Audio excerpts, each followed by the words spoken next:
Mari kita membuka firman Tuhan dari Kisah Rasul pasal yang ke-13. Kita lanjutkan pembahasan terakhir kita yang belum selesai. Kisah Rasul pasal 13, kita kembali membaca dari ayat yang ke-13 sampai dengan ayat yang ke-49. Kisah Rasul 13 ayat 13 sampai ayat yang ke-49. Ke Antiokhia di Pisidia. Lalu Paulus dan kawan-kawannya meninggalkan Pafos dan berlayar ke Perga di Pamfilia. Tetapi Yohanes meninggalkan mereka kembali ke Yerusalem. Dari Perga mereka melanjutkan perjalanan mereka, lalu tiba di Antiokhia di Pisidia. Pada hari Sabat mereka pergi ke rumah ibadat, lalu duduk di situ. Setelah selesai pembacaan dari hukum Taurat dan kitab nabi-nabi, pejabat-pejabat rumah ibadat menyuruh bertanya kepada mereka, "Saudara-saudara, jikalau saudara-saudara ada pesan untuk membangun dan menghibur umat ini, silakanlah." Maka bangkitlah Paulus, ia memberi isyarat dengan tangannya, lalu berkata, "Hai orang-orang Israel, dan kamu yang takut akan Allah, dengarkanlah. Allah umat Israel ini telah memilih nenek moyang kita dan membuat umat itu menjadi besar. Ketika mereka tinggal di Mesir sebagai orang asing, dengan tangannya yang luhur, ia telah memimpin mereka keluar dari negeri itu. 40 tahun lamanya ia sabar terhadap tingkah laku mereka di padang gurun. Dan setelah membinasakan 7 bangsa di tanah Kanaan, ia membagi-bagikan tanah itu kepada mereka untuk menjadi warisan mereka. Selama kira-kira 450 tahun, sudah itu ia memberikan mereka hakim-hakim sampai pada zaman Nabi Samuel. Kemudian mereka meminta seorang raja, dan Allah memberikan kepada mereka Saul bin Kis dari suku Benyamin 40 tahun lamanya. Setelah Saul disingkirkan, Allah mengangkat Daud menjadi raja mereka. Tentang Daud, Allah telah menyatakan, "Aku telah mendapat Daud bin Isai, seorang yang berkenan di hatiku dan yang melakukan segala kehendakku. Dan dari keturunannya lah, sesuai dengan yang telah dijanjikannya, Allah telah membangkitkan juru selamat bagi orang Israel, yaitu Yesus."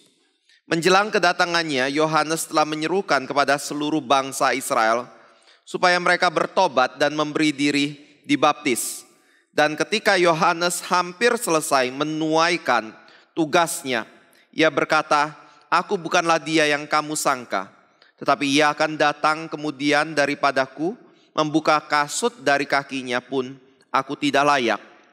Hai saudara-saudaraku, baik yang termasuk keturunan Abraham maupun yang takut akan Allah, kabar keselamatan itu sudah disampaikan kepada kita, sebab penduduk Yerusalem dan pemimpin-pemimpinnya tidak mengakui Yesus dengan menjatuhkan hukuman mati atas dia. Mereka menggenapi perkataan nabi-nabi yang dibacakan setiap hari Sabat. Dan meskipun mereka tidak menemukan sesuatu yang dapat menjadi alasan untuk hukuman mati itu, namun mereka telah meminta kepada Pilatus supaya ia dibunuh. Dan setelah mereka menggenapi segala sesuatu yang ada tertulis tentang dia, mereka menurunkan dia dari kayu salib, lalu membaringkannya di dalam kubur. Tetapi Allah membangkitkan dia dari antara orang mati, dan selama beberapa waktu ia menampakkan diri kepada mereka yang mengikuti dia dari Galilea ke Yerusalem. Mereka itulah yang sekarang menjadi saksinya bagi umat ini. Dan kami sekarang memberitakan kabar kesukaan kepada kamu, yaitu bahwa janji yang diberikan kepada nenek moyang kita telah digenapi Allah kepada kita, keturunan mereka, dengan membangkitkan Yesus seperti yang ada tertulis dalam Mazmur kedua, "Anakku engkau, aku telah memperanakan engkau pada hari ini." Allah telah membangkitkan dia dari antara orang mati, dan ia akan diserahkan kembali kepada kebinasaan. Tidak akan diserahkan kembali kepada kebinasaan. Hal itu dinyatakan oleh Tuhan dalam firman ini, "Aku akan menggenapi kepadamu janji-janji yang kudus yang dapat dipercayai yang telah kuberikan kepada Daud. Sebab itu, ia mengatakan dalam Mazmur yang lain, Engkau tidak akan membiarkan orang kudusmu melihat kebinasaan. Sebab Daud melakukan kehendak Allah pada zamannya, lalu ia mangkat dan dibaringkan di samping nenek moyangnya, dan ia memang diserahkan kepada kebinasaan. Tetapi Yesus yang dibangkitkan Allah tidak demikian. Jadi ketahuilah saudara-saudara, oleh karena dialah maka diberitakan kepada kamu pengampunan dosa. Dan di dalam dialah setiap orang yang percaya memperoleh pembebasan dari segala dosa yang tidak dapat kamu peroleh dari hukum Musa. Karena itu waspadalah supaya jangan berlaku atas kamu apa yang telah dikatakan dalam kitab nabi-nabi. Ingatlah hai kamu penghina-penghina, tercenganglah dan lenyaplah, sebab aku melakukan suatu pekerjaan dalam zamanmu, suatu pekerjaan yang tidak akan kamu percayai jika diceritakan kepadamu. Ketika Paulus dan Barnabas keluar, mereka diminta untuk berbicara tentang pokok itu pula pada hari Sabat berikutnya. Setelah selesai ibadah, banyak orang Yahudi dan penganut-penganut agama Yahudi yang takut akan Allah mengikuti Paulus dan Barnabas. Kedua rasul itu mengajar mereka dan menasihati mereka, supaya mereka tetap hidup di dalam kasih karunia Allah. Pada hari Sabat berikutnya, datanglah hampir seluruh kota itu berkumpul untuk mendengar firman Allah. Akan tetapi ketika orang Yahudi melihat orang banyak itu, penuhlah mereka dengan iri hati dan sambil menghujat, mereka membantah apa yang dikatakan oleh Paulus. Tapi dengan berani Paulus dan Barnabas berkata, memang kepada kamulah firman Allah harus diberitakan lebih dahulu, tetapi kamu menolaknya dan menganggap dirimu tidak layak untuk beroleh hidup yang kekal. Karena itu kami berpaling kepada bangsa-bangsa lain. Sebab inilah yang diperintahkan kepada kami. Aku telah menentukan engkau menjadi terang bagi bangsa-bangsa yang tidak mengenal Allah, supaya engkau membawa keselamatan sampai ke ujung bumi. Dengar itu, bergembiralah semua orang yang tidak mengenal Allah, dan mereka memuliakan firman Tuhan, dan semua orang yang ditentukan Allah untuk hidup yang kekal menjadi percaya. Lalu firman Tuhan disiarkan di seluruh daerah itu. Mari kita berdoa. Kami kembali bersyukur Bapa untuk kasih-Mu yang boleh Engkau nyatakan bagi kami, untuk penebusan yang nyata yang telah Engkau kerjakan dalam kehidupan kami, dan firman yang senantiasa boleh menopang dan memimpin kehidupan kami. Kiranya Engkau boleh sertai pemberitaan firman pagi hari ini kembali ya Bapa. Dan kiranya kasih-Mu yang Engkau nyatakan dari kebenaran yang Engkau boleh bukakan bagi kami, itu boleh menerangi pikiran dan hati kami, dan boleh menjadi sesuatu yang terukir di dalam hati kami. Kebenaran yang sungguh-sungguh tertanam di dalam hidup kami, yang mengubah hidup kami, membentuk hidup kami, dan menjadikan hidup kami makin seperti Kristus. Kami serahkan pagi ini kembali, dan hamba-Mu yang menyampaikan firman kiranya Engkau boleh pimpin dan sertai. Dalam nama Tuhan Yesus yaitu Tuhan dan Juru Selamat kami yang hidup, kami telah berdoa. Amin. Bapak Ibu Saudara yang kasih Tuhan, kalau kita lihat di dalam pasal ini, maka kita menemukan bahwa Paulus sedang memberikan satu khotbah penginjilan kepada orang-orang yang berada di wilayah dari bangsa-bangsa lain, tetapi terutama terlebih dahulu kepada orang-orang Yahudi yang ada di sana dan orang-orang yang takut akan Allah. Siapa orang yang takut akan Allah? Yaitu orang bukan Yahudi yang percaya kepada Allah Abraham, Ishak dan Yakub. Ini yang menjadi sasaran dari penginjilan yang Paulus beritakan. Tetapi di dalam Paulus memberitakan penginjilan itu, ada satu hal yang begitu kental sekali yang Paulus selalu angkat di dalam berita yang dia sampaikan itu. Yaitu apa yang dikabarkan merupakan penggenapan dari janji Tuhan. Apa yang Paulus beritakan itu bukan sesuatu yang baru sebenarnya. Walaupun memang kita bisa katakan itu adalah hal yang baru. Karena Kristus datang dan sudah menyatakan dirinya di dalam dunia ini. Untuk menyatakan kalau dirinya lah Mesias yang digenapi atau dikabarkan oleh nabi-nabi dalam perjanjian lama. Dan digenapi di dalam diri Yesus Kristus. Dan ini yang dikabarkan oleh semua rasul ketika Yesus sudah naik ke sorga dan Roh Kudus diturunkan atau diberikan kepada para rasul. Tetapi sebelum zaman itu, maka nabi-nabi hanya berbicara sesuatu kebenaran yang masih merupakan bayang-bayang, masih dicari, masih dipelajari, masih kurang mengerti oleh umat Tuhan dan para nabi. Tapi pada zaman Yesus datang, hal itu sudah begitu jelas sekali diungkapkan kepada umat Tuhan. Nah, pada waktu kebenaran itu dikabarkan, hal apa yang menjadi satu prinsip penting yang selalu diulang-ulang oleh Paulus ketika dia memberitakan Injil itu? Kalau Bapak Ibu perhatikan dari pasal yang ke-13, maka di situ kita bisa melihat ada begitu banyak sekali kutipan-kutipan atau rujukan-rujukan yang Paulus ambil dari perjanjian lama. Jadi pada waktu Paulus berkata misalnya, Yesus itu adalah Mesias. Dari ayat apa? Misalnya dari Mazmur pasal 2. Aku memperanakan kau pada hari ini. Lalu misalnya dengan kalimat yang dikatakan juga kepada Raja Daud. Bahwa suatu hari akan ada keturunanmu yang akan duduk di atas tahta sampai selama-lamanya. Dia tidak akan binasa. Tetapi Daud ada di dalam kematian dan kuburnya ada bersama-sama dengan orang-orang Israel pada waktu itu. Jadi pada waktu kita berbicara tentang berita Injil, ini adalah satu berita yang Paulus katakan sudah tersedia pada diri Allah sejak langit dan bumi belum dijadikan. Tetapi misteri ini kemudian diungkapkan di dalam nubuat-nubuat yang ada di dalam perjanjian lama. Tapi baru kemudian di akhir zaman Tuhan menyatakan hal ini secara jelas kepada umat Tuhan atau kepada bangsa-bangsa yang ada di dalam dunia. Bahwa Injil itu adalah Kristus yang datang mati di kayu salib untuk menyelamatkan manusia berdosa.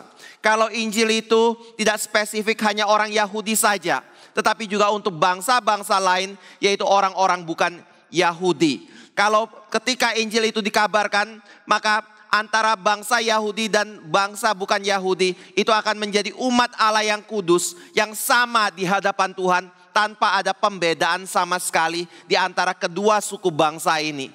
Itu semua dinyatakan oleh Tuhan di dalam perjanjian baru. Tetapi mulanya dari mana? Yaitu dari dalam perjanjian lama. Dan kalau kita mundur lagi, mulanya dari sejak Tuhan belum menciptakan langit dan bumi. Dan ini menunjukkan bahwa Tuhan kita adalah Tuhan yang tidak sembarang di dalam berbicara. Tuhan kita adalah Tuhan yang tidak sembarang di dalam memberikan janjinya kepada umatnya. Dan Tuhan kita adalah Tuhan yang mampu untuk menggenapi janjinya kepada umatnya. Saudara bisa melihat dan membaca seluruh kitab suci itu berkaitan dengan khususnya perjanjian baru. Bagaimana Tuhan bekerja menggenapi apa yang telah dinubuatkan berkenaan tentang Kristus untuk menyelamatkan manusia yang berdosa dari hukuman kekal Tuhan Allah. Nah, itu berarti bahwa pada waktu Tuhan berjanji di dalam kehidupan kita, apa yang menjadi satu dasar kita bisa percaya kepada janji Tuhan itu? Yaitu dia adalah Allah yang setia, karakternya tidak berubah. Dan ini dinyatakan di dalam kitab suci begitu banyak kali. Dan termasuk salah satu hal yang begitu penting untuk menyatakan Allah tidak berubah. Janjinya atau karakternya adalah karakter yang setia seperti itu. Adalah ketika dia berkata Yesus akan lahir, Yesus pasti lahir dalam dunia ini. Yesus menebus manusia, Yesus sungguh-sungguh menebus manusia yang berdosa. Yesus akan memelihara hidup kita, dia pasti akan memelihara hidup kita. Kalau kita akan masuk dalam kerajaan sorga, ketika kita meninggal dalam dunia ini, maka kita pasti akan masuk ke dalam kerajaan sorga ketika kita meninggal dalam dunia ini. Buktinya apa? Buktinya adalah apa yang sudah Tuhan kerjakan di dalam pribadi Kristus dan apa yang Tuhan sudah kerjakan di dalam kehidupan dari umat Allah, yaitu Israel yang kita bisa baca di dalam kitab suci. Jadi Bapak Ibu Saudara yang kasih Tuhan, apakah Tuhan kita adalah Tuhan yang ingkar janji? Tidak. Apakah Tuhan kita adalah Tuhan yang bisa berubah pikirannya karena apa yang dia rencanakan sebelumnya ternyata kurang sempurna, kurang bijak? Jawabnya tidak. Apakah rencana Tuhan itu adalah sesuatu yang bersifat kekal? mutlak dalam pengertian bahwa hal itu pasti terjadi dan hal itu tidak akan pernah berubah seperti itu? Jawabannya iya. Dan Tuhan pastikan apa yang Dia janjikan itu pasti terjadi seperti apa yang Dia janjikan kepada diri kita. Nah, ini bedanya antara manusia yang berjanji dengan Tuhan yang berjanji. Manusia ketika berjanji, dia bisa ingkar janji. Tuhan ketika berjanji, Dia tidak mungkin ingkar janji. Pertanyaannya adalah, Tuhan kita itu mengecewakan tidak? Apakah Tuhan kita itu bisa dipercaya atau tidak? Alkitab berkata, Tuhan kita bisa dipercaya. Pasti bisa. Dan Tuhan kita adalah Tuhan yang tidak pernah mengecewakan umatnya. Bapak Ibu Saudara yang kasih Tuhan, kalau kita sampai berkata, aku kecewa kepada Tuhan, aku merasa bahwa Tuhan tidak sungguh-sungguh di dalam menepati janjinya. Kalau Tuhan adalah Tuhan yang betul tidak bisa dipegang perkataannya seperti itu, atau tidak bisa ditaruhkan pengharapan kita kepada diri Dia, maka permasalahannya kalau kita bandingkan dengan kitab suci, bukan terletak kepada atau pada diri Tuhan, tetapi justru terletak pada diri manusia atau diri kita sendiri. Maksudnya adalah kita pasti memiliki doktrin yang salah tentang Tuhan. Kita pasti punya konsep yang salah tentang pribadi yang kita anggap sebagai Tuhan pencipta itu. Sehingga pada waktu kita berjalan, kita berpikir bahwa Tuhan itu harusnya seperti ini. Ternyata tidak seperti yang kita bayangkan. Maka kita menjadi kecewa. Ini adalah hal yang penting sekali. Karena semua orang yang mengikut Tuhan dengan sungguh-sungguh, belajar firman dengan sungguh-sungguh dan mengerti Tuhan, dia tidak akan memiliki kekecewaan di dalam hatinya kepada Tuhan, tetapi justru dia akan mendapatkan satu penghiburan dan kekuatan, jaminan di dalam hidupannya mulai dari dunia ini sampai di dalam kekekalan. Nah, apa yang mendasari Tuhan bisa melakukan semua itu? Dan di dalam pasal 13 dikatakan, ada salah satu karakter Tuhan atau kuasa Tuhan yang begitu penting sekali. Yaitu Dia adalah Allah yang berdaulat dan Dia menjadikan segala sesuatu di dalam kedaulatannya untuk menggenapi apa yang menjadi kehendak Dia di dalam dunia ini. Makanya pada waktu kita membaca Kisah Rasul pasal 13, hal pertama yang kita dapatkan dalam pemberitaan yang Paulus kabarkan adalah semua yang terjadi di dalam dunia ini, khususnya di dalam kehidupan umat Allah, itu adalah karena kehendak Tuhan. Saudara, saya ingatkan yang apa kita telah bahas sebelumnya, yaitu misalnya atas dasar apa umat Allah itu dipilih, yaitu karena kehendak Tuhan. Atas dasar apa umat Allah itu harus berada di Mesir? Karena kehendak Tuhan. Atas dasar apa umat Allah itu harus merantau selama 40 tahun di padang gurun? Memang Alkitab ada berbicara karena mereka berdosa. Tetapi juga Alkitab berkata karena Tuhan menghendaki, jangan-jangan mereka nanti akan berbalik dan mungkin merasa kecewa atau akhirnya mereka menolak Tuhan karena mereka terlalu cepat dibawa masuk ke dalam tanah perjanjian. Itu sebabnya Tuhan mengitari mereka selama 40 tahun di dalam padang gurun. Apa yang membuat Saul naik ke atas jabatan sebagai seorang raja? Memang Israel menolak Tuhan dengan meminta seorang raja. Tetapi keberadaan Saul baru bisa menjadi seorang raja karena Tuhan yang menunjuk dia. Tuhan yang memilih dia untuk menjadi seorang raja. Walaupun pemerintahan Saul bukan sesuatu yang dikehendaki oleh Tuhan. Karena Tuhan sebenarnya bukan menunjuk Saul, tetapi Tuhan menunjuk Daud untuk menjadi raja dan Mesias yang akan merintah sampai selama-lamanya. Jadi semua ini bisa terjadi karena apa? Alkitab berkata karena kehendak Tuhan. Dan kehendak Tuhan ini adalah sesuatu yang memimpin arah sejarah di dalam dunia ini. Tuhan bekerja di dalam segala sesuatunya. Pemerintah-pemerintah, bangsa-bangsa, manusia pribadi demi pribadi, alam dan seluruh makhluk yang ada demi untuk satu hal, yaitu menggenapi apa yang menjadi kehendak Tuhan di dalam dunia ini. Dan Bapak, Ibu, Saudara yang kasih Tuhan, berbicara mengenai kehendak Tuhan, itu bukan berbicara mengenai sesuatu yang abu-abu, bukan berbicara mengenai sesuatu yang tidak jelas, bukan berbicara mengenai sesuatu yang kita harus merenung, meditasi dalam pengertian bertapa untuk mencari kehendak itu di dalam kehidupan kita.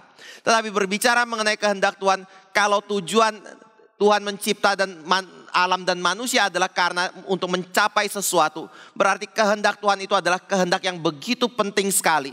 Nah, kalau manusia menjadi satu pribadi yang Tuhan cipta untuk menggenapi kehendak itu, dan penebusan bagi manusia berdosa itu adalah sebagai umat Allah yang secara khusus Tuhan panggil untuk menggenapi kehendak Tuhan itu, maka kehendak Tuhan itu pasti jelas.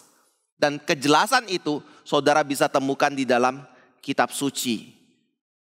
Bapak, Ibu, Saudara yang kasih Tuhan, kehendak Tuhan sudah dinyatakan bagi kita. Daud di dalam Mazmur berkata, itu sebabnya pada waktu dia berbicara tentang kehendak Tuhan, Daud tidak meminta Tuhan untuk menyatakan kehendak itu kepada diri dia. Daud tidak meminta Tuhan itu untuk memberikan pengertian akan kehendak Tuhan kepada diri dia. Tetapi yang Daud minta adalah, ajarlah aku melakukan kehendak-Mu. Mazmur 33 berarti bahwa Daud mengerti kehendak Tuhan. Dari mana? Firman-Nya. Jelas tidak? Jelas. Lalu masalahnya di mana? Masalahnya seringkali terletak pada apakah kita mau melakukan kehendak itu atau tidak. Bukan karena kita tidak mengerti akan kehendak Tuhan. Dan ini menunjukkan bahwa sebagai umat Tuhan yang sudah ditebus oleh Tuhan, hal terpenting di dalam hidup dia adalah melakukan apa yang Tuhan kehendaki. Bapak, Ibu, Saudara yang kasih Tuhan, dan kita bisa punya satu jaminan di dalam melakukan itu, karena kita punya backing adalah Tuhan yang memimpin segala sesuatu di dalam dunia ini. Ada orang yang mengatakan Tuhan punya kehendak itu tidak mudah. Tetapi ada yang mengatakan lebih parah lagi. Tuhan, kalau kita mengikut Tuhan, kehendak Tuhan itu adalah membuat kita atau merenggut sukacita dari kehidupan kita. Damai sejahtera dari kehidupan kita. Kita tidak bisa melakukan apa yang kita inginkan. Bahkan dunia menentang kehidupan kita sebagai orang yang percaya kepada Tuhan. Tetapi saudara, perhatikan baik-baik. Kalau Tuhan memimpin dunia ini, karakter Tuhan tidak berubah. Karakter Tuhan itu adalah penuh dengan cinta kasih. Maka apa yang kita bisa lakukan ketika kita menjalani dunia ini dan ketika kita melakukan kehendak Tuhan? Kita bisa meyakinkan diri kalau apapun yang terjadi di depan kita tidak mungkin lepas dari kehendak Tuhan, tidak mungkin di luar dari rencana Tuhan, dan apa yang Tuhan rencanakan pasti memiliki bagian yang baik di dalam kehidupan kita. Walaupun tujuannya adalah untuk kemuliaan nama Tuhan. Dan itu sebabnya Paulus ketika berbicara, dia membawa Israel melihat satu hal. Semua yang terjadi itu karena Tuhan izinkan. Tuhan izinkan, Tuhan berkehendak, maka hal itu bisa terjadi. Dan itu berarti sejarah adalah tempat di mana atau wadah di mana Tuhan bekerja untuk memimpin dan menyatakan kehendaknya di dalam dunia ini. Bapak, Ibu, Saudara yang kasih Tuhan, pada waktu kita melihat sejarah ini, hal kedua yang penting untuk kita perhatikan bahwa sejarah pimpinan Tuhan itu penuh dengan satu pengertian, yaitu kasih karunia. Sejarah pimpinan Tuhan itu berbeda dari sejarah yang dipimpin oleh manusia. Kalau manusia memimpin kehidupan di dalam dunia, manusia biasanya menggunakan tangan besi, menggunakan kuasa, menggunakan kekuatan untuk menekan orang-orang yang dia pimpin. Tetapi kalau Tuhan memimpin di dalam dunia ini, maka perjalanan dunia penuh dengan kasih karunia. So, kita bisa dapatkan pengertian ini dari mana? Dari misalnya dalam khotbah Paulus, ketika Allah umat Israel itu memanggil umatnya, yaitu untuk menjadi atau Israel menjadi umatnya. Hal pertama yang dia kerjakan adalah memilih Abraham, nenek moyang dari Israel. Siapa Abraham? Abraham bukan orang yang taat kepada Tuhan. Abraham adalah penyembah berhala di dalam Yosua pasal 24. Dia adalah orang yang tidak berbeda dari bangsa-bangsa yang lain. Tapi ketika Allah ingin menjalankan rencana keselamatannya bagi manusia yang berdosa, hal pertama yang dia lakukan adalah memberikan kasih karunia kepada Abraham dan keturunannya, sehingga Abraham dan keturunannya itu bisa menjadi umat Allah. Hal kedua adalah pada waktu Israel berada di padang gurun, mereka berjalan selalu melawan Tuhan, selalu tidak setia kepada Tuhan, selalu mempertanyakan Tuhan dalam hidup mereka. Maka apa yang Tuhan katakan di dalam pasal ini? Yaitu dia bersabar terhadap mereka. Atau ada istilah lain dari kata sabar adalah dia menopang. Dia memelihara mereka selama di dalam padang gurun 40 tahun itu. Bapak Ibu Saudara yang kasih Tuhan, ada hukuman tidak? Ada tentunya. Bagi orang yang melanggar hukum Tuhan. Misalnya pada waktu Israel tidak percaya kepada Tuhan, maka Tuhan mengirimkan ular untuk mematuk mereka, sehingga di situ mereka harus membuat tiang yang dari tembaga atau tiang untuk meninggikan ular tembaga yang mereka buat, supaya mata yang tertuju kepada ular itu kemudian disembuhkan dari racun ular. Ada kalanya mereka menyembah dewa-dewa dari Moab, sehingga pada waktu itu 28.000 orang mati. Ada kalanya mereka menyembah, atau suatu hari peristiwa mereka menyembah patung lembu emas, maka 3.000 orang mati. Ada peristiwa-peristiwa itu yang terjadi dalam sejarah Israel. Tetapi ketika mereka melakukan hal itu, Tuhan tidak menghabiskan mereka semua. Tuhan memberikan sisa dari hidupan mereka yang meneruskan iman di dalam dunia ini kepada Tuhan Allah yang sejati. Dan iman itu harus diturunkan kepada anak cucu mereka dan anak cucu mereka, supaya di dalam dunia ini ada orang-orang yang percaya kepada Tuhan dengan tujuan apa? Ulangan 4 berkata, dengan tujuan sebenarnya melalui Israel bangsa-bangsa turut diberkati. Berarti pada waktu kita bicara tentang sejarah umat Israel sendiri, maka sejarah umat Israel adalah sejarah yang penuh dengan kasih kemurahan Tuhan di dalam kehidupan mereka. Kita bisa lanjutkan lagi. Pada waktu mereka masuk ke dalam tanah perjanjian, pada waktu mereka hidup di tanah perjanjian, generasi pertama setia kepada Tuhan. Karena pada waktu itu masih ada Yosua dan Kaleb. Tetapi pada waktu masuk ke dalam generasi kedua, apa yang terjadi? Mereka mulai menyimpang. Mereka mulai meninggalkan Tuhan. Mereka mulai mempertanyakan iman kepada Tuhan dan kuasa Tuhan di dalam kehidupan mereka. Akhirnya mereka ditaklukkan oleh bangsa-bangsa yang ada. Tetapi pada waktu mereka sadar akan dosa mereka, keterpurukan mereka, penderitaan mereka, mereka berteriak kepada Tuhan meminta pertolongan. Yang dilakukan Tuhan adalah mengutus hakim untuk menyelamatkan mereka kembali. Tiap kali mereka lakukan dosa, dijajah bangsa lain, Tuhan mengutus hakim ketika mereka bertobat dari dosa. Dan itu adalah satu siklus. Kalau Bapak Ibu perhatikan di dalam hakim-hakim, mulai dari hakim pertama sampai hakim terakhir Simson, itu adalah satu grafik yang turun ke bawah, bukan grafik yang menanjak ke atas. Maksud menanjak itu adalah bukan Israel makin percaya kepada Tuhan dan setia kepada Tuhan, bukan memiliki pemimpin yang begitu berkarakter, yang sungguh-sungguh baik dan taat kepada Tuhan, membawa Israel beribadah kepada Tuhan. Tetapi yang terjadi adalah makin lama makin egois, makin mementingkan diri, makin membawa Israel hidup di dalam dosa, sebenarnya tidak memikirkan Israel sama sekali. Itu adalah Simson. Tetapi yang Tuhan lakukan adalah tetap memelihara Israel. Saul ketika diminta menolak Tuhan, Tuhan tetap pelihara dan berikan raja kepada Israel. Jadi pada waktu kita berbicara tentang sejarah yang Tuhan pimpin di dalam dunia ini, kita berbicara tentang satu karakter yang hidup, yang ada di dalam kerajaan Allah. Dicirikan dengan hal apa? Hal yang paling mendominasi itu adalah kasih karunia. Kenapa? Karena Tuhan sendiri penuh dengan kasih karunia. Makanya kalau kita lihat di dalam Efesus 2 ayat 4. Pada waktu Paulus berbicara, kita dalam kondisi berdosa, harus yang ada dalam kondisi mati. Mengapa bisa hidup? Efesus 2 ayat 4 berkata, hanya karena kasih karunia Tuhan yang besar itu, maka kita bisa memperoleh hidup. Bukan karena ada sesuatu yang baik dalam diri kita yang membuat kita layak untuk menerima kehidupan itu.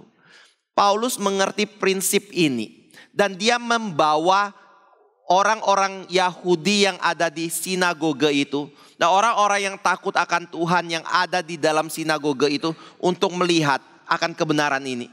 Karena pada waktu mereka hidup dalam pemikiran orang Yahudi, kebenaran itu bukan sesuatu yang diberikan oleh Tuhan. Tetapi kebenaran itu adalah sesuatu yang diusahakan oleh diri mereka. Kalau mereka taat pada Taurat, maka mereka dibenarkan. Kalau mereka tidak taat kepada Taurat, mereka akan dihukum. Dan mereka memiliki pilar di dalam kehidupan agama mereka, yaitu berdoa, puasa, dan sedekah menjadi hal yang utama untuk dijalankan. Dan itu menjadi sesuatu yang berbagian di dalam pembenaran diri mereka di hadapan Tuhan. Tetapi Paulus berkata tidak. Sejak dari Abraham, prinsipnya bukan Abraham benar karena ketaatan. Tetapi sejak dari Abraham, prinsipnya adalah Abraham benar karena dia percaya kepada Tuhan. Dan dia mendapatkan kasih karunia dari Tuhan Allah. Dan pada waktu dia memberitakan Injil itu, dia ingin melihat sebelum dia berbicara tentang Kristus, dia ingin memberitahu tindakan penebusan Kristus itu tidak berbeda daripada tindakan yang Allah kerjakan di dalam sejarah manusia. Yaitu kasih karunia yang diberikan kepada umatnya. Nah Bapak Ibu Saudara yang kasih Tuhan, kita sebagai orang percaya bagaimana ketika kita hidup dalam dunia ini. Saya lihat Alkitab mengajarkan sebagai orang yang percaya kepada Tuhan, sebagai orang yang mendapatkan kasih karunia dari Tuhan, seharusnya hidupnya memiliki satu ciri yang utama sekali. Dia bukan pendendam. Dia bukan orang yang mementingkan perbuatan baik dia. Dia bukan mementingkan sesuatu hal pencapaian yang dia bisa kerjakan di dalam hidup ini, lalu menuntut orang lain untuk menjadi orang yang baik, yang benar, yang seolah-olah dari dirinya sendiri bisa diperhitungkan Tuhan itu sebagai orang yang benar. Tetapi dia akan menjadikan hidup yang dipenuhi kasih karunia itu dinyatakan dalam diri dia. Itu adalah ciri dari anak-anak Tuhan. Karena anak Tuhan adalah orang-orang yang telah mendapatkan kasih karunia dari Bapa melalui Yesus Kristus. Jadi kalau kita berbicara tentang kehidupan yang penuh dengan kasih karunia, maka itu adalah hidup yang bagaimana? Penuh dengan apa? Kasih. Selain dengan kasih, penuh dengan sukacita. Selain sukacita, ini kata nggak muncul ya. Memang kata ini susah sih. Apa? Pengampunan. Orang yang hidup di dalam kasih karunia, sebelum dia bisa mengasihi, dia pasti mengampuni terlebih dahulu. Itu cirinya. Jadi Bapak Ibu Saudara yang kasih Tuhan, mengapa hal itu menjadi ciri? Karena Yesus demi menyatakan kasih karunia-Nya kepada kita, dia memberi pengampunan kepada diri kita melalui penebusan di atas kayu salib. Ini adalah cara Tuhan di dalam memimpin sejarah. Seolah-olah Tuhan penuh dengan kedaulatan. Seolah-olah apapun yang Tuhan kerjakan pasti terjadi. Enggak ada satupun orang yang bisa mempertanyakan kehendak Tuhan dan keputusan-keputusan Tuhan di dalam sejarah manusia ini.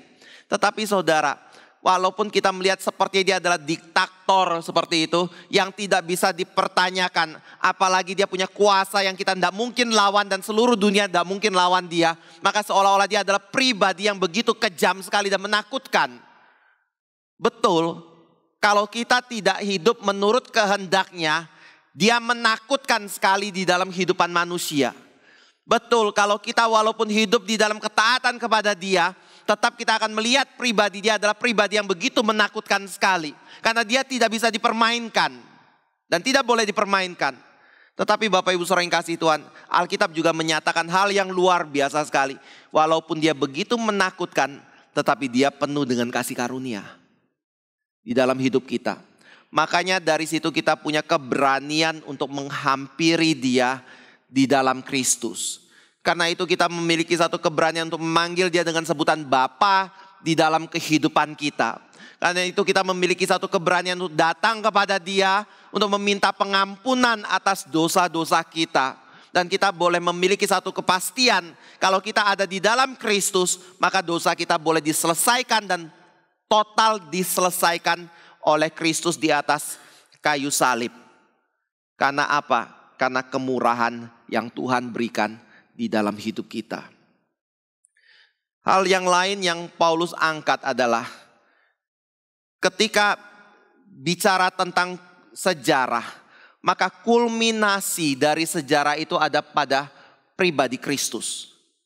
Pribadi Kristus itu adalah yang menjadi tujuan dari nubuat-nubuat dikabarkan dan akhir dari dunia ini atau nasib dari dunia ini.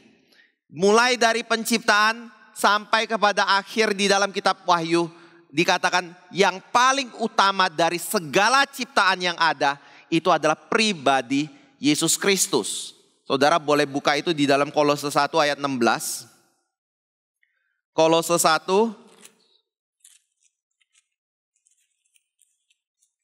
ayat yang ke-16, 17 dan 18.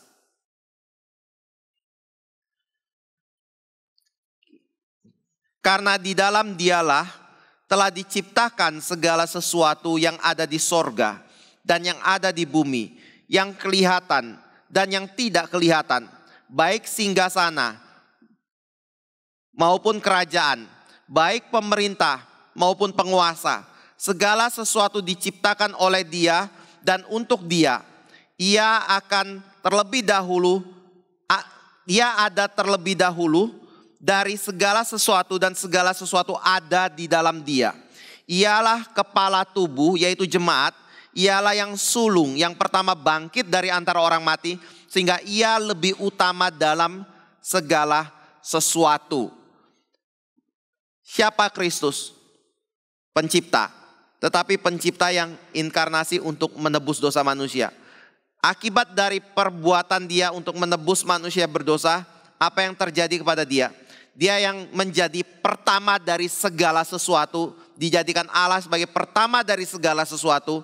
Dan Dia adalah kepala dari tubuh yaitu jemaat. Pertama bangkit dari kematian, tetapi ada satu poin yang penting di situ yaitu lebih utama dalam segala sesuatu. Bapak Ibu Saudara yang kasih Tuhan, siapa Kristus? Kristus adalah pencipta. Siapa Kristus? Kristus adalah penebus. Siapa Kristus? Kristus adalah penopang segala sesuatu. Jadi siapa Dia? Di urutan keberapa kita harusnya menempati Kristus? Saudara boleh bandingkan itu di dalam Roma 11 ayat 36.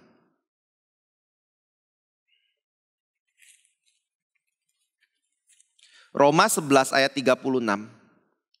Kita baca bersama-sama ya. Ini boleh dihafalkan ya. 2, 3. Sebab segala sesuatu adalah dari Dia dan oleh Dia dan kepada Dia. Bagi Dialah kemuliaan sampai selama-lamanya. Saya ulangi. Segala sesuatu yang kita terima dari siapa? Oleh siapa? Kepada siapa? Kenapa kepada Dia? Kenapa kepada Dia?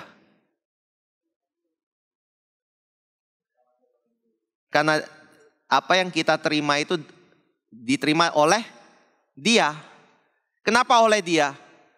Karena apa yang kita terima adalah dari Dia. Itu sebabnya Dia harus menjadi yang paling utama di dalam hidup manusia. Nah, sekarang saya tambah lagi. Kita boleh bandingkan dengan Efesus 1 ya. Ayat 22.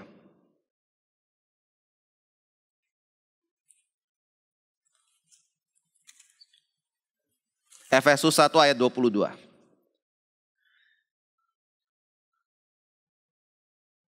Kita baca bersama-sama Efesus 1 ayat 22. 2, 3. Dan segala sesuatu telah diletakkannya di bawah kaki Kristus, dan dia telah diberikannya kepada jemaat sebagai kepala dari segala yang ada.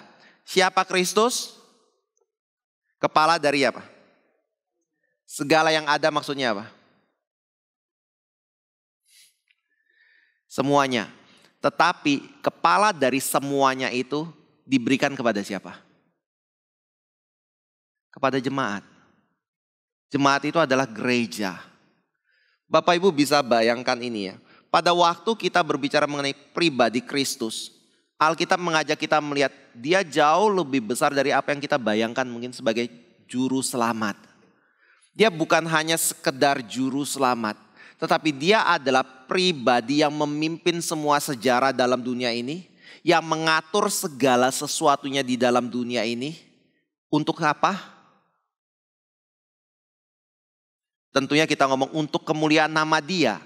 Tetapi kalau dia mengatur segala sesuatu sedangkan dia adalah kepala dari jemaat, maka dia mengatur segala sesuatu untuk apa? Jemaat. Jadi apa yang terjadi dalam hidup kita, kalau kita sungguh-sungguh adalah umat Tuhan, kita bisa tahu satu hal bahwa apapun yang terjadi dalam hidup kita itu pasti ada di dalam pengaturan Tuhan, yaitu pengaturan Kristus yang adalah kepala dari bukan cuma jemaat, tapi segala sesuatu. Bapak Ibu bisa lihat tidak pentingnya pengertian ini? Artinya adalah pada waktu kita menghadapi segala sesuatu di dalam hidup kita, kita boleh percaya bahwa segala sesuatu itu bersumber dari Tuhan. Amin. Benar amin. Ada yang bukan bersumber dari Tuhan? Tidak ada. Ada yang bersumber dari kuasa yang Tuhan tidak izinkan datang dalam hidup kita, tetapi karena dia berkuasa lebih dari Tuhan, sehingga dia intervensi kehendak Tuhan dalam hidup kita? Enggak ada. Adakah sesuatu di dalam alam semesta ini yang bisa menggagalkan keberadaan dia sebagai kepala dari segala sesuatu untuk memimpin kehidupan kita sebagai kepala dari diri kita? Enggak ada. Semuanya ada di dalam kendali Tuhan karena dia memang yang paling utama. Itu sebabnya kalau Bapak Ibu mendapatkan pengajaran yang membuat Tuhan itu seperti seorang hamba yang melayani diri kita untuk memenuhi kehendak kita, itu pasti salah. Kalau Bapak Ibu mendapatkan satu pengajaran yang menyatakan kalau dia bukan kepala dari segala sesuatu, dia bukan pribadi Tuhan sendiri yang telah mencipta dan memimpin segala sesuatu, yang memberikan segala sesuatu, dan segala sesuatu itu tidak ada yang tidak bersumber dari diri dia dan untuk kemuliaan dia, maka pengajaran itu pasti salah. Salah satu bidat Kristen, ya, ciri yang paling penting itu adalah kesalahan di dalam doktrin kristologi berkenaan tentang Kristus. Jadi kita harus menerima dia adalah yang paling utama. Kenapa? Karena dia adalah Allah pencipta dan dia adalah Allah penebus kita, dan dia telah diberikan Bapa sebagai kepala atas gereja Tuhan. Dan seluruh sejarah akan berakhir di dalam kepemimpinan dia atau di dalam diri dia. Jadi dengan begitu kita bisa bertanya, adakah orang yang bisa melarikan diri dari Kristus? Jawabnya tidak ada. Adakah orang yang bisa bebas dari penghakiman Kristus? Jawabnya tidak ada. Karena semua berawal dari dia dan berakhir pada pribadi dia. Wahyu berkata dia adalah yang alfa dan dia adalah yang omega. Yang awal dan yang akhir dari segala ciptaan yang ada. Bapak Ibu Saudara yang kasih Tuhan. Karena itu pada waktu kita mengerti hal ini, saya juga bisa ajak kita melihat siapa yang paling utama di dalam hidup kita atau apa yang paling utama di dalam kehidupan orang-orang yang percaya kepada Tuhan, itu seharusnya adalah Kristus.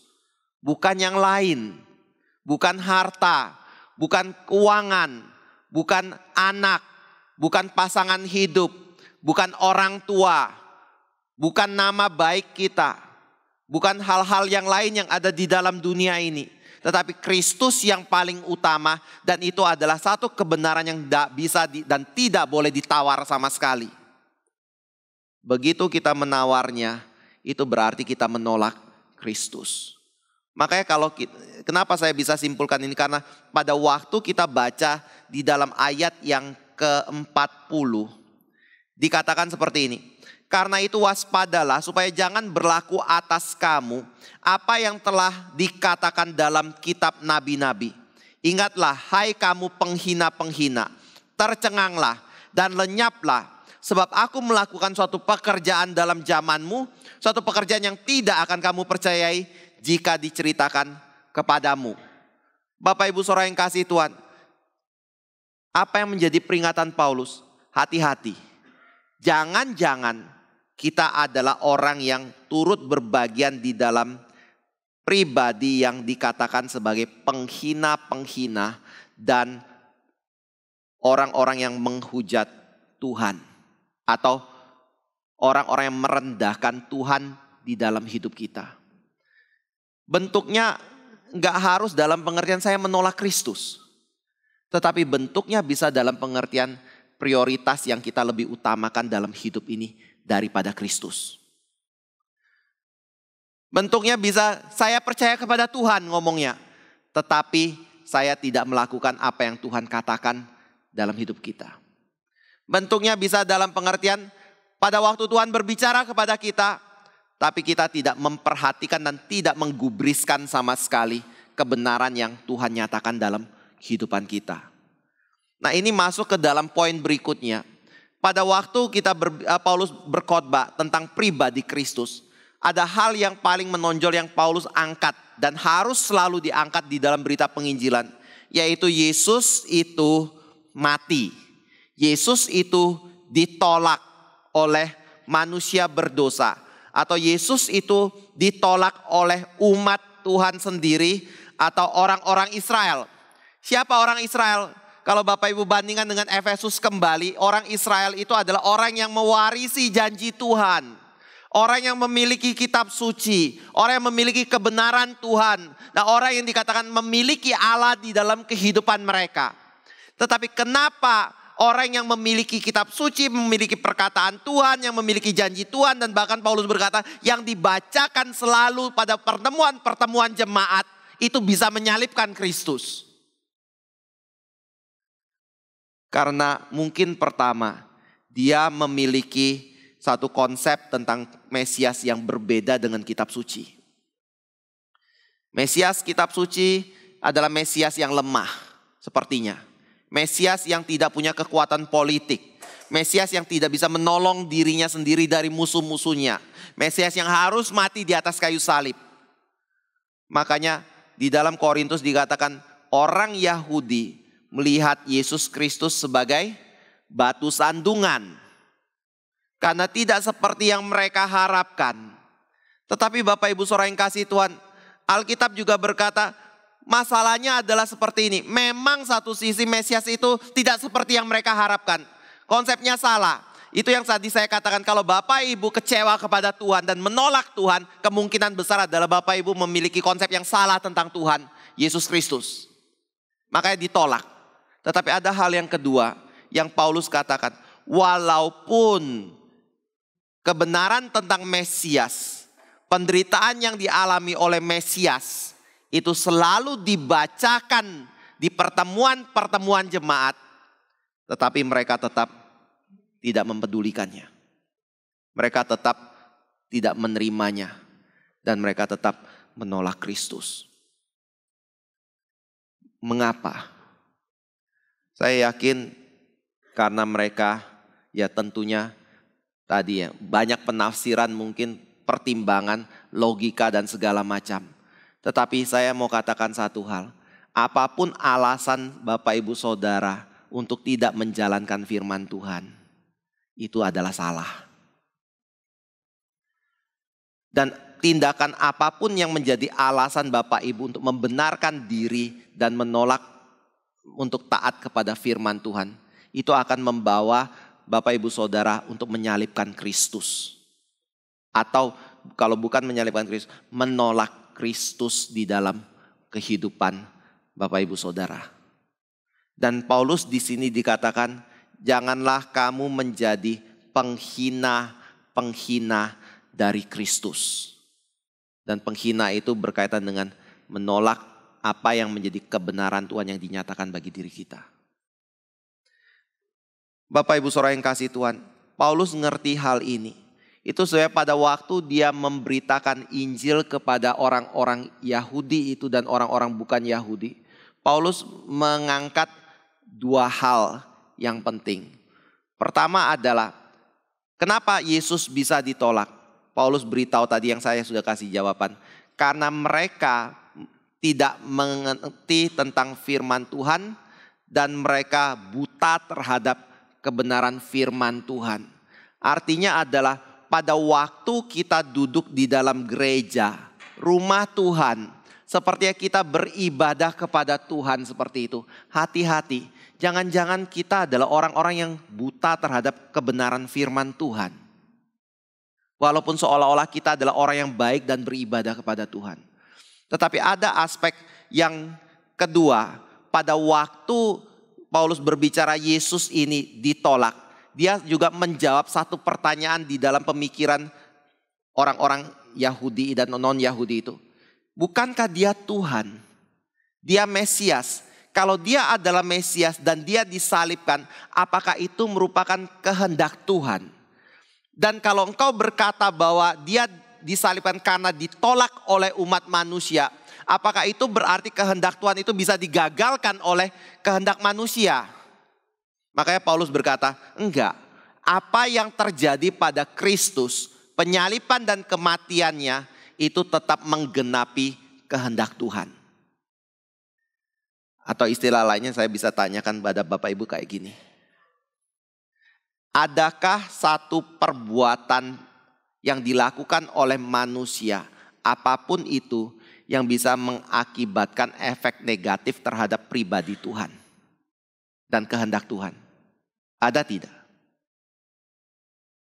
Ada enggak perbuatan yang dilakukan oleh manusia itu bisa mempengaruhi Tuhan dan berdampak buruk pada rencana Tuhan? Ada tidak? Bapak Ibu Saudara yang kasih Tuhan, ada tidak? Ada? Tidak. Semua yang kita lakukan, termasuk hal-hal yang melawan Tuhan dan usaha untuk menipu Tuhan, semuanya nggak bisa membuat Tuhan gagal di dalam menjalankan rencananya. Contohnya siapa? Yesus dijual oleh Yudas 30 keping perak. Tetapi Mazmur berkata dan Zakaria berkata, Yesus akan diserahkan oleh orang dengan harga 30 keping perak. Kapan ditulis? 400 tahun yang lalu, ribuan tahun yang lalu. Sudah dikasih tahu Yesus akan dijual dengan harga seperti itu. Lalu siapa yang menjual Yesus Kristus? Seolah-olah pada waktu itu murid-murid gak ada satupun yang mengerti yang akan menjual Yesus Kristus itu siapa.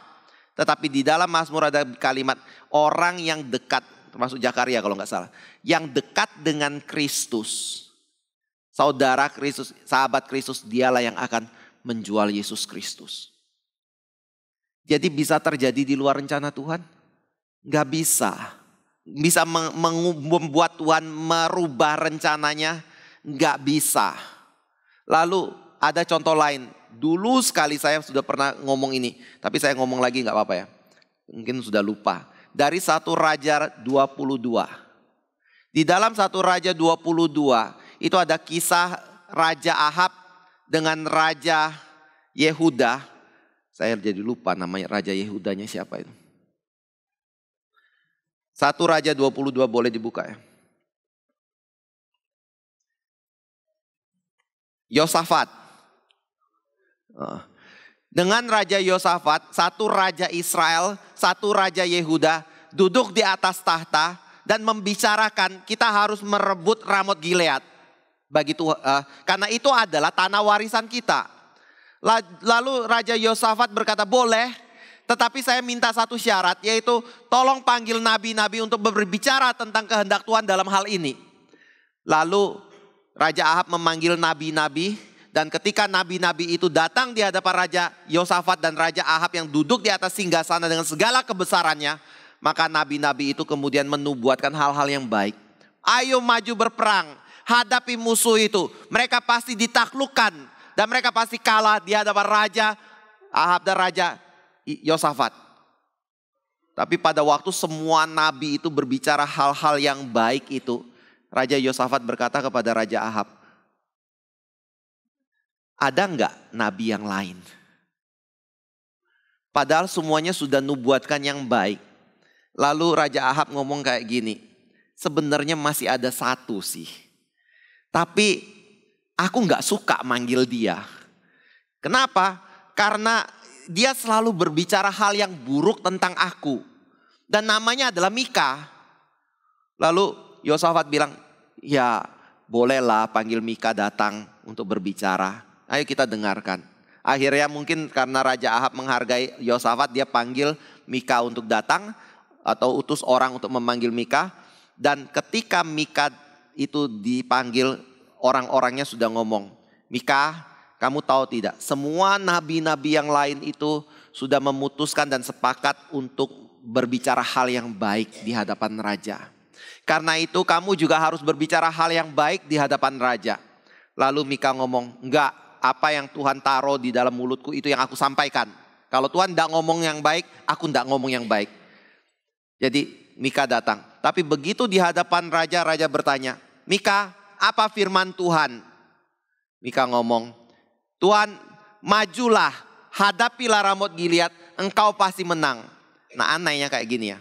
Raja kemudian berkata, Mika, aku harus berkata berapa kali kepada engkau supaya engkau berbicara firman Tuhan yang jujur. Lalu Mika ngomong kayak gini, engkau pasti mati di medan perang. Engkau tidak akan pulang lagi dengan kondisi yang hidup dan rakyat akan tercerai-berai. Waktu Mika ngomong ini, Raja Ahab lihat kepada Raja Yosafat, dia ngomong apa? Kalau Bapak Ibu yang jadi Ahab ngomongnya apa? Perang atau enggak usah perang? Ini kebenaran atau bukan? Ahab ngomong kayak gini, tuh kan Yosafat, aku sudah ngomong sama kamu. Dia gak pernah bicara yang benar kok, yang baik tentang aku. Lalu Rahab marah lalu ngomong kepada prajuritnya, tangkap Mika, tahan dia, kasih dia hari-hari yang susah sampai aku kembali dari medan perang. Untuk membuktikan kalau apa yang dia katakan itu salah. Lalu Mika ngomong, gak usah, kamu pasti gak kembali. Bapak Ibu saudara yang kasih Tuhan, mohon tanya ya, ciri nabi yang sejati dengan nabi palsu itu apa?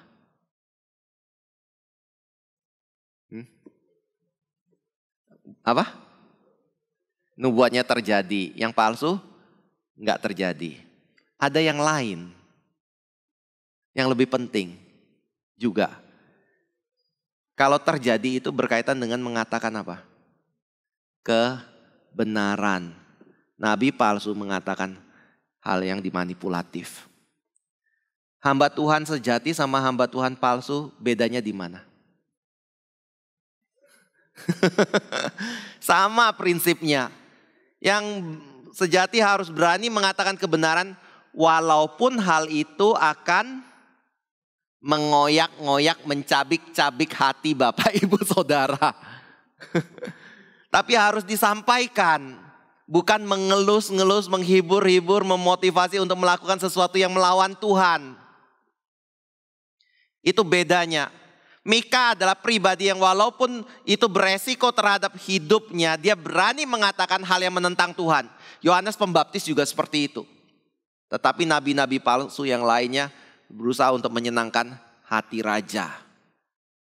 Akhirnya singkat cerita, mereka pergi maju berperang, tetapi Ahab punya akal bulus. Dia ngomong, Yosafat, kan Mika tadi sudah ngomong, kalau aku akan mati di medan perang. Karena itu begini ya, kamu nyamar jadi saya nyamar jadi kamu. Kamu pakai baju saya, kebesaran saya, dan saya pakai baju kebesaranmu. Ayo kita maju berperang. Yosafat bodohnya setuju juga. Gitu. Mereka pergi maju berperang, lalu ketika mereka maju, ada satu perintah ternyata yang sudah dikeluarkan oleh musuh. Jangan fokus kepada yang lain atau Raja Yosafat. Tetapi fokuslah kepada Raja Ahab untuk membunuh Raja Ahab. Mengalahkan Raja Ahab. Lalu ketika mereka maju dalam peperangan, ternyata yang difokuskan itu adalah Ahab gadungan. Yaitu Yosafat. Sehingga pada waktu itu Yosafat terkepung karena dia pakai baju kebesaran Ahab. Dia dipikir sebagai Raja Ahab. Dia akhirnya terdesak. Pada waktu dia terdesak, dia teriak minta tolong. Musuh-musuhnya tahu kalau itu bukan Ahab. Akhirnya mundur. Nah pada waktu mereka mundur, pertanyaan adalah, rencana Ahab berhasil tidak? Bapak Ibu Saudara yang kasih Tuhan. Kayaknya mulanya sepertinya berhasil ya. Tapi Alkitab kemudian ngomong kayak gini. Ada satu prajurit yang menarik panahnya lalu memanah dengan sembarangan. Tapi anehnya panah itu tepat melesat ke antara sela yang ada pada baju zirah Ahab. Sehingga dia terluka, dan pada waktu dia terluka dan mengalirkan darah, dia ingin mundur dari medan peperangan. Pada waktu itu secara kebetulan tanda kutip, peperangan menjadi hebat, dia nggak ada kesempatan mundur lagi. Akhirnya dia mati kehabisan darah di medan perang. Pertanyaannya, itu kebetulan bukan? Hah? Kalau satu raja-raja ndak nulis itu terlebih dahulu. Kalau Mika tidak ngomong itu terlebih dahulu, kita akan lihat itu sebagai kebetulan bukan? Kebetulan. Karena Tuhan menggenapi rencananya itu dengan cara yang biasa. Yang sehari-hari terjadi di dalam medan pertempuran. Tapi karena Tuhan sudah berkata terlebih dahulu, maka kita ngerti kematian Ahab bukan kebetulan. Tapi kematian Ahab itu adalah kehendak Tuhan. Ini pertanyaan berikutnya. Ada orang yang bisa main-main dengan Tuhan? Ada orang yang bisa menipu Tuhan? Gak bisa. Ada orang yang bisa menyembunyikan sesuatu di dalam hatinya yang orang lain semua gak tahu, termasuk Tuhan gak tahu? Gak bisa, gak ada. Tuhan pasti tahu dan semua itu gak mungkin bisa menyangkali atau tidak bisa melawan kehendak Tuhan. Pertanyaan berikutnya, siapa yang rugi? Siapa yang rugi? Kita. Orang bijaksana adalah orang yang tetap melakukan kehendak Tuhan walaupun hal itu sepertinya tidak menyenangkan. Tapi dia bisa melihat melampaui keadaan sekarang yang di depan mata. Karena dia tahu ada berkat-berkat rohani yang baik yang Tuhan sediakan dalam kehidupan dia. Bapak Ibu Saudara yang kasih Tuhan. Tuhan pasti menggenapi kehendaknya. Dan kehendak itu digenapi di dalam pribadi Kristus seperti yang Tuhan katakan. Dan tidak ada satu orang pun yang bisa melawan kehendak Tuhan itu. Mungkin saya nggak perlu bahas tentang dia disebut sebagai orang yang dilahirkan sebagai hari ini aku memperanakan engkau ya. Karena Bapak Ibu bisa cari sendiri di dalam tafsiran artinya apa yang pasti adalah bukan Yesus itu dilahirkan dari Maria. Tetapi diperanakan itu intinya adalah Yesus kembali di dalam kemuliaan dia. Itu dalam pengertiannya. Lalu hal terakhir. Pada waktu Injil diberitakan. maka pasti ada dua respon manusia. Pada waktu firman dikabarkan, selalu hanya ada dua respon manusia, yaitu beriman dan menolak. Beriman istilah lainnya apa? Taat dan tidak taat. Bapak Ibu yang mana? Jangan main-main sama Tuhan. Paulus sudah kasih peringatan begitu keras. Dan peringatan itu diberikan kepada umat Tuhan. Dan kalau Bapak Ibu bandingkan dengan surat Paulus yang lain, atau surat Petrus. Di situ Petrus berkata, Tuhan tidak memandang muka. Jangan karena kita merasa diri kita adalah orang Kristen, dari kecil sampai dewasa di dalam gereja, saya melayani Tuhan, saya dapat privilege dari Tuhan. Tidak. Orang yang tidak melakukan kehendak Tuhan dan tidak mentaati Tuhan dan tidak mengutamakan Tuhan dalam hidup dia dan selalu berusaha menggeser tempat Tuhan di dalam hidup dia, dia pasti dihajar oleh Tuhan. Kalau dia anak Tuhan, dia dihajar untuk kembali. Kalau dia bukan anak Tuhan, dia dibuang oleh Tuhan. Seperti Israel. Kiranya Tuhan boleh memberkati kita ya. Mari kita masuk dalam doa. Kami kembali bersyukur Bapa untuk kebenaran yang boleh Engkau bukakan bagi kami. Kami kembali bersyukur untuk peringatan-peringatan yang boleh Engkau nyatakan bagi kami. Kiranya Engkau boleh berikan kelembutan hati untuk mau tunduk di bawah kebenaran-Mu, di bawah otoritas-Mu ya Bapa, di dalam Kristus Yesus. Sehingga hidup kami tidak menjadi pencela-pencela Tuhan, tetapi hidup kami adalah hidup yang menjadi penurut-penurut Tuhan dan orang-orang yang tunduk di bawah otoritas Tuhan dan orang-orang yang Kau tempatkan sebagai orang yang rohani di atas kehidupan kami. Tolong berkati ya Tuhan, tolong pimpin anak-anak-Mu dan kami semua pada hari ini dan juga perjalanan hidup kami ke depannya. Kiranya kasih karunia Tuhan boleh senantiasa ada, dinyatakan dalam hidup kami dan juga yang kami nyatakan di dalam kehidupan kami. Dalam nama Tuhan Yesus kami berdoa. Amin.